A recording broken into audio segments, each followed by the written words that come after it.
ہمارے بزرگوں نے فرمایا، الہ آباد کے بزرگ مولانا شاہ محمد احمد صاحب دامت برکاتہم، میرے شیخ شاہ ابرار الحق صاحب دامت برکاتہم نے فرمایا، چلتے پھرتے یا اللہ یا رحمان یا رحیم 10-20 دفعے کے بعد اگر ہو سکے تو رب اغفر ورحم وانت خیر الراحمین بھی پڑھو۔ رب اغفر ورحم وانت خیر الراحمین، اے میرے پالنے والے ہم کو معاف کر دیجیے، آپ رحم کر دیجیے، اور بہترین آپ رحم کرنے والے ہیں۔ تو یا اللہ یا رحمان یا رحیم حضرت نے بتایا مدینہ شریف میں بہت بڑے بزرگ کو جو شیخ بھی ہیں وہاں، تو انہوں نے پوچھا کیا اس میں اعظم ہے؟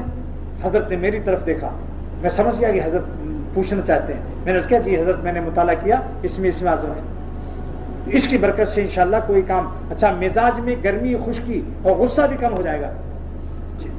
جس کے مزاج میں چڑچڑاپن، غصہ، ہر وقت لڑائی، بچوں کی پٹائی، بیوی سے لڑائی، گھر ایک جہنم بنا ہوا ہے، انشاءاللہ اس وظیفے کی برکت سے جب کہو گے یا اللہ یا رحمان یا رحیم، ایک طریقہ تو یہ ہے۔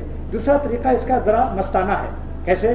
یا اللہ یا رحمان یا رحیم، یا اللہ یا رحمان یا رحیم، یا اللہ یا رحمان یا رحیم، یا اللہ یا رحمان یا رحیم، رب اغفر ورحم وانت خیر الراحمین۔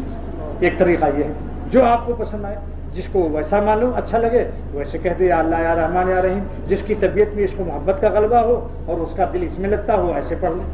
یہ فقیر اسی طرح پڑھتا ہے کیونکہ اس میں دل زیادہ مزہ آتا ہے۔